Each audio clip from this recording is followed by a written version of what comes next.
Vamos lá? Lucas capítulo 2, versículos 10 e 11. O anjo, porém, lhes disse: não tenham medo. Estou aqui para trazer boa nova de grande alegria, que será para todo o povo. Com certeza, você já recebeu uma notícia perturbadora. Uma notícia que talvez tenha tirado o seu sono. Uma notícia que tenha dado aquela taquicardia, aquele descompasso dos batimentos cardíacos. Alguma notícia que te deu um frio na barriga. E eu nem estou falando necessariamente de notícias ruins, porque às vezes nós recebemos notícias que são tão boas, que geram essas coisas em nós, nos perturbam também. Ainda mais notícias boas que nós estávamos esperando. E quando recebemos essas notícias, elas causam um grande impacto. A notícia do Natal foi assim, ela foi perturbadora. Apesar de ser uma boa notícia, como nós lemos aqui, mas ela trouxe um certo receio. Nós vimos isso, por exemplo, quando Maria recebeu a notícia que ela seria mãe do Salvador, ela ficou perturbada. José, também quando recebe essa notícia que a sua noiva estava grávida, ele também se perturbou. E agora nós temos aqui os pastores recebendo a notícia do Natal. A classe de pastores de ovelhas era muito desprezada pelo contexto judeu. Se você olhar na literatura rabínica, era uma classe considerada como ladrões, enganadores. Os fariseus tratavam os pastores de ovelhas dessa maneira. Um exemplo disso, os tribunais de Israel não admitiam pastores de ovelhas como testemunhas. Eram privados dessa maneira de qualquer honra civil. Havia um ditado rabínico que dizia o seguinte: nenhuma classe no mundo é tão desprezível quanto a classe de pastores de ovelhas.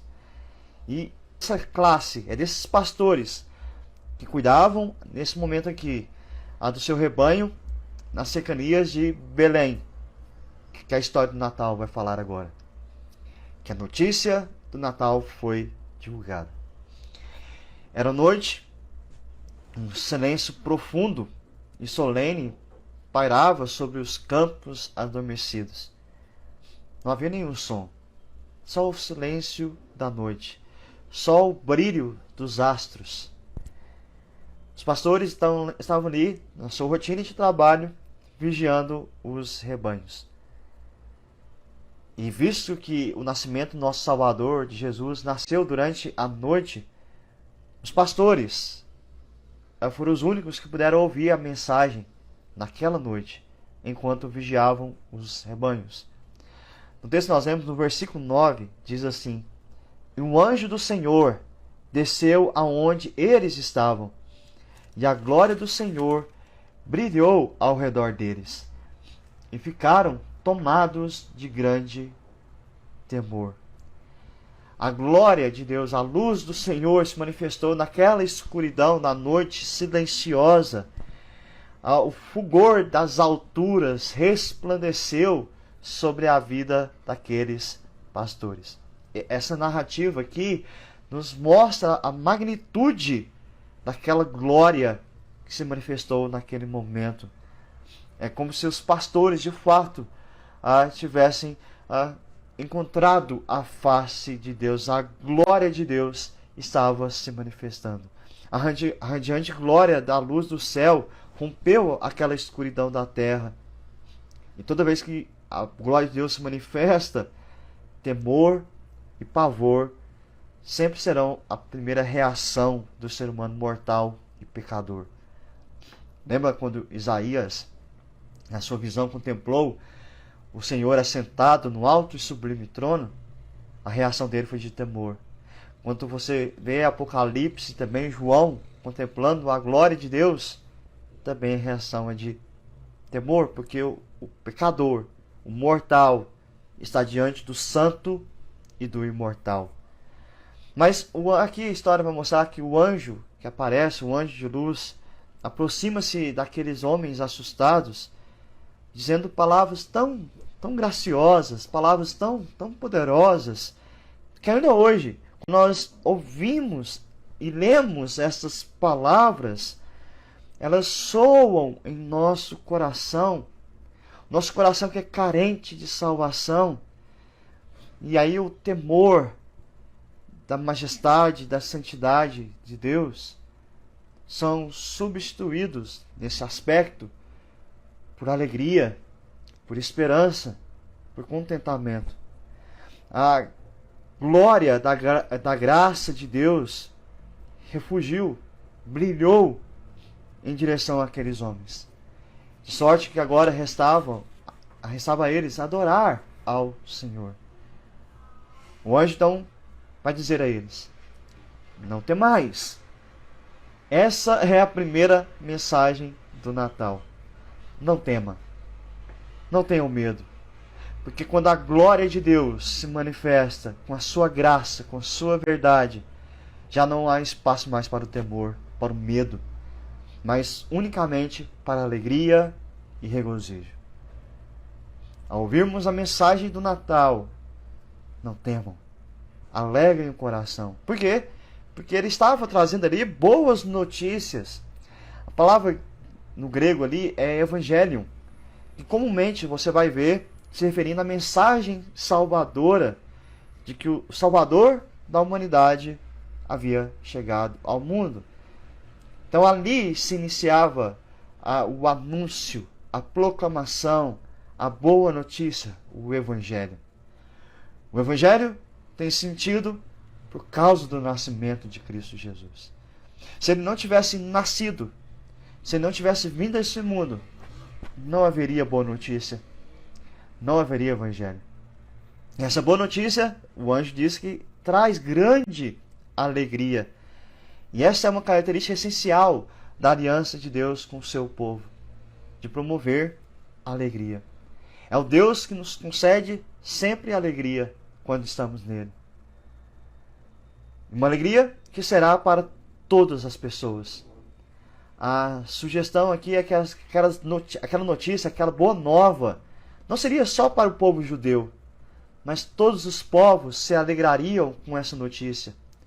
Inclusive nós. Essa boa notícia é para nós. Essa boa notícia traz alegria para o nosso coração. E ele vai dizer que é que hoje vos nasceu. Isso é importante, porque havia chegado a hora para o cumprimento da expectativa profética da vinda do Messias, o Redentor, aquele que é de eternidade a eternidade, aquele que era, que é e que há de vir. Agora ele entrou no tempo. Havia chegado o tempo. A plenitude do tempo se manifestou. E aqui diz que hoje vos nasceu na cidade de Davi. E essa cidade refere-se a Belém. E deve ser plausível a suposição de que em Belém havia a expectativa de receber a notícia da chegada do Salvador. Porque ele descenderia de Davi, do rei Davi.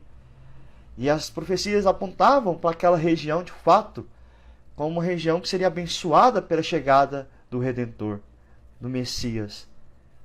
E aqui diz então que naquela região a notícia chegou. O Redentor, aquele que é de eternidade a eternidade, também entrou no espaço, entrou na sua criação. Lhes nasceu o Salvador. O nascimento é sempre a primeira realidade de um ser humano, carne e sangue. Quando nascemos, nós mostramos a nossa existência. Esse Redentor nasceu. Ele não simplesmente apareceu como um anjo ali, ou a líce de anjos apareceria. Ele nasceu, ele se encarnou. Esse Salvador, ele se tornou o nosso irmão de sangue. osso dos nossos ossos, carne da nossa carne, para que ele soubesse como sentimos neste pobre corpo carnal. Sendo assim, ele seria o nosso sumo sacerdote por excelência. Ele, de modo perfeito, nos representaria diante de Deus. De modo perfeito, sofreria em nosso lugar. Este Salvador é Cristo, o Senhor, como o anjo informa aos pastores. Eles empregam o título Cristo, que é o mesmo nome para Messias, que quer dizer ungido, aquele que de fato era o servo prometido de Deus, o servo sofredor que iria tirar o pecado do mundo, que iria tomar sobre si as nossas enfermidades, as nossas dores, o nosso pecado. Mas ele também é Senhor. Enfatiza aqui que além de vir como servo, ele é aquele que tem toda a autoridade soberana. Ele é o Rei. O Rei chegou. Essa notícia do Natal ainda te arrepia quando você ouve? Quando você lê esses versículos, o seu coração treme, gera um frio na barriga? Caso isso não esteja acontecendo com você, é tempo de voltar a pensar na grandeza dessa notícia. Caso sim, caso toda vez que você fala do Natal, ouve a respeito do Natal, seu coração se alegre, seu coração fica eufórico até, glorifique a Deus agora. Mais uma vez, como os pastores fizeram. No versículo 20 vai dizer o seguinte: voltaram então os pastores glorificando e louvando a Deus por tudo o que tinham ouvido e visto, como lhes fora anunciado. Eles ouviram a notícia, creram, viram o Salvador e louvaram a Deus. Nós também ouvimos a notícia, não vemos o Salvador com os nossos olhos, mas pela fé nós o contemplamos e agora também glorificamos ao Senhor. Para finalizar, transmita essa notícia com alegria. Transmita a mensagem do Natal. Não transmita como uma notícia qualquer, mas essa notícia não é qualquer notícia. É a notícia que temos que divulgar. Amém? Fiquem na paz e até mais.